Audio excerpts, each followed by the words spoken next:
Mən İlçam Dabıliyev Hava Tədqiqatları Mərkəzinin model proqramlarının verilmiş məlumatların təhlillərinə əsasən xüsusilə də aprel ayının 12-sinə qədər olan müddət ərzində Azərbaycan arasında, xüsusilə Azərbaycanın şimal-qərb, şimal-şərq və şimal-qərb rayonlarında hava şəraitinin tez-tez kəskin dəyişilməsi üçün mümbit sinoptik şəraitin yaranması müşahidə edilsə də, xüsusilə də artıq aprel ayının 12-si axşam saatlarından başlayaraq 13, 14, 15, 16 aprel gündüz saatlarına qədər olan müddət ərzində Xəzər dənizinin xüsusilə də şimal və mərkəzi hissələrində orta troposfer atmosfer təzyiqinin yenidən azalması fonunda subtropik tipə bənzər bir ekstratropik siklon sisteminin yenidən aktivləşməsi üçün mümbit sinoptik şəraitin yaranması gözlənir. Bu prosesin nəticəsində xüsusilə də Şimali Qafqaz ərazisində və Qafqazın Cənubi Azərbaycan ərazisində aprel ayının artıq 12-si axşamdan başlayaraq aprel ayının 13-ü, 14-ü, 15-i və 16-sında artıq leysan xarakterli yağışın intensiv, güclü, lokal xarakterli, şiddətli və aramsız şəkildə yağması ehtimalı var.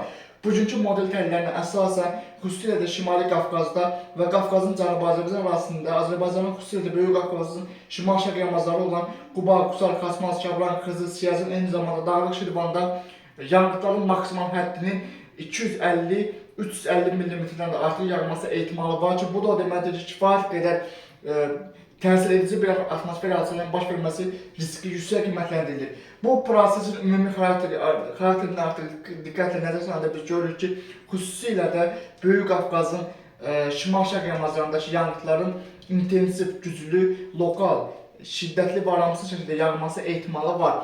Bu sistem təbii ki, Bakı, Abşeron, Sumqayıt və Bakı Nəsliq qəsəbələrinə təsir edəcək. Bu barədə yenilənmiş məlumatların təhlilləri yaxın günlərdə kanalda yayımlanacaq. Bu günlük bu qədər. Növbəti günlərdə atmosfer prosesində gözlənilən ən son dəyişikliklər haqqında kanalda yenilənmiş məlumatların təhlilləri yayımlanacaq.